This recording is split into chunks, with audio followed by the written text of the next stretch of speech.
Dahannoo isaa Libaanoosiin kan godhate Hizbollaan kutaa bulchiinsa Israa'el dhiha Gaalilaatti haleellaa rooketii misaa'ilaa akka bokkaatti roobsee loltoota Israa'elii 13 ajjeesuun 6 hojiin ala taasisuu maddeen Times of Israa'el gabaasan. Israa'eliinis kanaaf deebii dachaa laate jetti. Dubbii himaan waraanaa Birgeedii Al-Aqsaa Abuu Ubeydaan guyyoota 10 keessatti loltoota Israa'elii 187 ajjeesuu 24 booji'uu akkasumas 92 madeessuu fi konkolaataa gurguddaa meeshaa waraanaa 80 ol qondaaltota 2 dabalatee hojiin ala taasisuu himeeti jira. Jettiiwwan lolaa 12 fi dooniiwwan lolaa 7 kan Chaayinaa Beejing irraa imalan kaleessa qaaxiraana bulchan jette. Muummittiin ministeera Taayiwaan Ameerikaan na dhaqqaba jette maaltu jira? Yooyya nageenya rabbii guddaa sin gaafachuu dhiisne YouTube keenya subscribe akkasumas like gochuudhaan komentii jalatti nuuf barreessuu gama biraatiin TikTok keenya nu guddisaa guddadhaa ulfinni kabajanii simbira haa bulu. Like duutii fi sharing dagatinaa siniin jennaan gaaddisaa gadaatii gama oduuwwanitti cehee.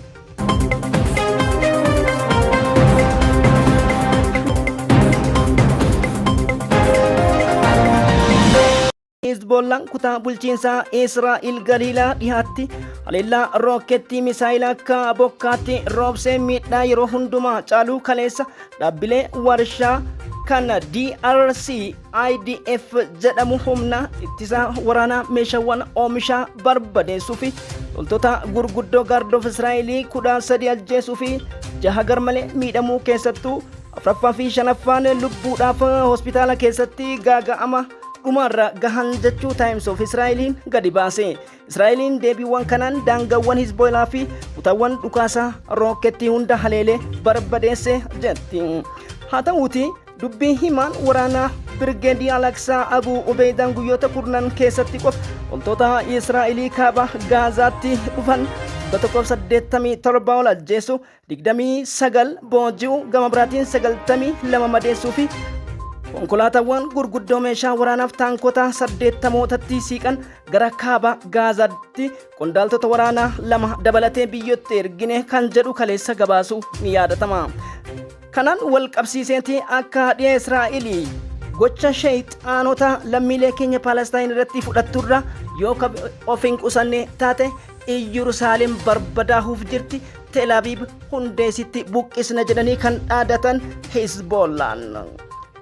Lolli kun akkuma itti cimetti guramtoonni Hamaasiin harka jiran 138 amma immoo loltoota 29 waliigalatti 167 humni Special Force Mechanized Afraffaa Birgeedii 13ffaa Israa'elii loltoota 131 qondaaltota waraanaa gurguddoo kanneen lola kana Li'uul Shaadees Muyataanii fi akkasumas Moonit Joos Gaa'elan lamaanuu loltoota isaanii wajjin nagayatti hin barbaadinaan dukkaana taaziyaa Benjaamin Niyaataahu Hindustaan Times Reuters gabaase.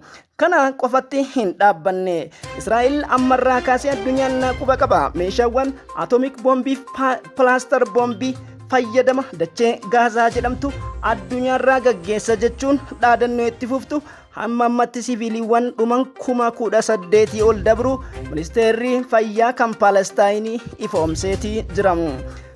Dubbiin mormii cimaa dheekkamsa Israa'elii Dohaa walgahii guddaa dhooses harkaa qabna. Loltoonni hanga ammaatti miidhama qaama qalbiitii fi sandachaa dhuman jechuudhaan ministeerri itti aantuuni dhimma qaama miidhamtoota Israa'elii kan taate Limoon Luuriyaan dhibbantaan keetti loltoonni 5,000 ol kan Israa'eliidha qaama miidhamuu yoo taatu sanniin keessaa 2,000 akkam fayyinetti umrii isaanii guutuu harkaaf miila ciitanii jiru yoo jettu kana himuudhaaf hedduu nama rakkisaa kan dhuman ammoo kana dachaa tahuu jechuudhaan sabaa himaalee warra Hibroonii Diyoot Aroonot jedhamu miidiyaan gabaase.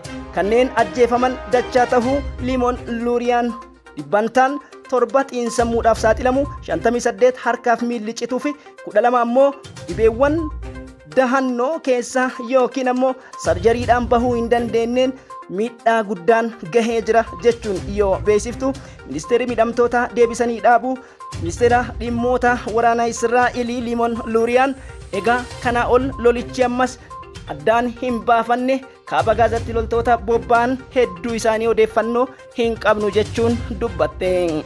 Dhaabbata mootummoota gamtoomaniitti walgahii guddaa irratti kan dubbate dubbii himaan dhaabbata mootummaa gamtoomanii Paalestaayinii Filiippe Laazariinii marii Kawaatar Dohaa irratti Gaazaan Paalestaayin takka addunyaa seenaa keessatti kana taatee hin beektu. Ameerikaan sagaleedhaan kuffisu aangoo fayyadamte. Uummanni addunyaa guutuun biyyoonni Arabaa dhagahaa jechuun yoo dubbatan Raashiyaanis dubbii haaraa gadi fidde.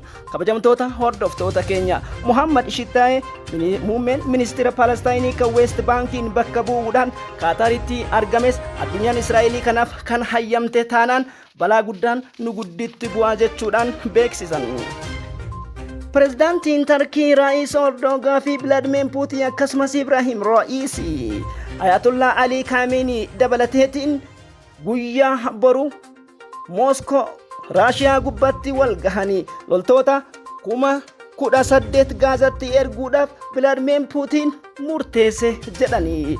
Dubbii himaan Sergeen Laavroo dubbii himaan muummee pirezidaantii kan Vladimir Puutiin akka jedhetti dubbittiin cimtee jirti jechuudhaan dubbatan.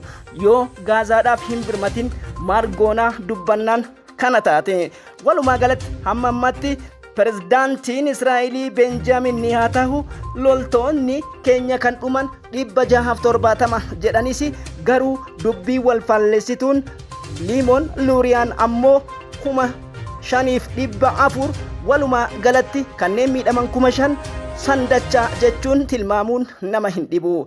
Ministeerri Haajaa Alaa Raashiyaa Sergeen Laavroo dubbii himaa Puutiin Deemitirii Peskoof wajjin akka dubbatanitti pirezidaant Ra'iis Erdogan fi akkasumas Ibrahim Ra'iisi pirezidaantiin Iraaniidha guyyaa boruu Mooskoo akka ga'anii fi dhimma Gaazaa irratti kan murteessu biyyoota Arabaa fi Raashiyaa jechuun dubbii dhale. Oduun keenya kana fakkaata. Jala buunee odeeffannoo hunda isiniif dhiyeessina. Horaa bulaa.